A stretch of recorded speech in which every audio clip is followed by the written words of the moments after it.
भीमनालगंज से समाजवादी पार्टी के सांसद आर.के. चौधरी जी हमारे साथ मौजूद हैं। इस वक्त मिल्कीपुर में हैं हम लोग, उनसे बात करते हैं। सर, नुक्कड़ सभाएं कर रहे हैं, छोटी छोटी जनसभाएं कर रहे हैं आप, क्या माहौल लग रहा है? समाजवादी पार्टी को किस जगह पे देख पा रहे हैं आप यहाँ के चुनाव में? देखिए, हम लोग जहाँ जहाँ जा रहे हैं लोग पहले से मन बनाए हैं कि समाजवादी पार्टी को वोट देंगे। हमारा काम है कि उनको थोड़ा और तैयार करें जिससे कहीं कोई शिथिल न रह जाए, और मुझे लगता है कि बम्पर वोटों जीतने का मौका मिलेगा। बम्पर वोटों से जीतने जा रहे हैं। बड़े नेता आपके आरोप लगा रहे हैं कि प्रशासन का दुरुपयोग कर रहे हैं, बेईमानी का आरोप लगा रहे हैं कि बेईमानी कर सकते हैं, नेताओं पर, कार्यकर्ताओं पर मुकदमे दर्ज हो रहे हैं। इन सब के बीच में भी जीत के प्रति आश्वस्त हैं आप लोग? पक्का है, क्योंकि यहाँ दो तरह के लोग हैं।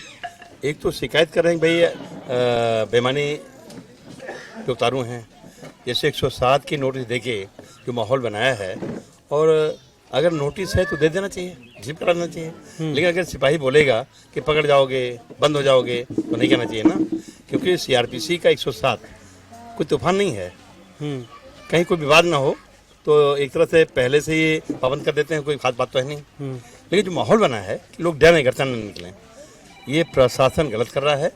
सोचे समझी रणनीति है, ऐसा नहीं करना चाहिए था, मैं खंडन करता हूँ।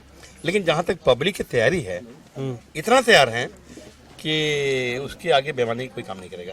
कई मिनिस्टर्स मैदान में हैं यहाँ पे, कई मंत्री हैं जो सड़कों पर जो है वो घूम रहे हैं, छोटी छोटी वो भी जनसभाएं कर रहे हैं। मुख्यमंत्री हैं, दो डिप्टी सीएम, सांसद, कई एक भारतीय जनता पार्टी के, तो कोई चुनौती मान के चल रहे हैं यहाँ पर इन सब के बीच में?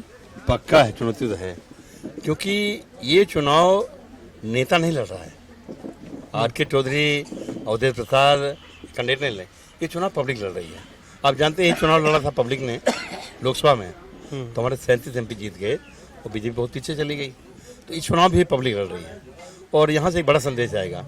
अयोध्या लोकसभा सीट, फैजाबाद लोकसभा सीट जीतने के बाद ये नंबर है मिल्कीपुर का असेंबली सीट की, और यकीन करिए इससे जो संदेश जा रहा है और जाएगा, उसे 2 साल बाद सपा की सरकार बन जाएगी।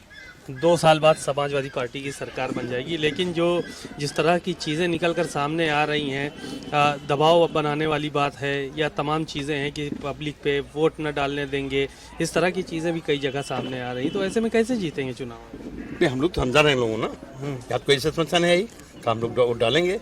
ऐसे जगह जगह लोग कह रहे हैं कि हम वोट डालेंगे, और जहाँ कहीं भी अगर कोई समस्या आ भी रही है तो हम लोग भी समझा रहे हैं कि भाई ना कोई कैप्चरिंग करेगा, न कोई मारेगा, न कोई पीटेगा।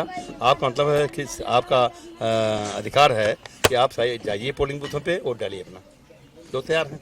चलिए, धन्यवाद। आप आर.के. चौधरी जी को सुन रहे हैं, बहुत सारी बातें उन्होंने कही और कहा कि यहाँ का वोटर जो है वो पूरी तरह से तैयार है, हम लोग बड़े मार्जिन से यहाँ जीतने जा रहे हैं।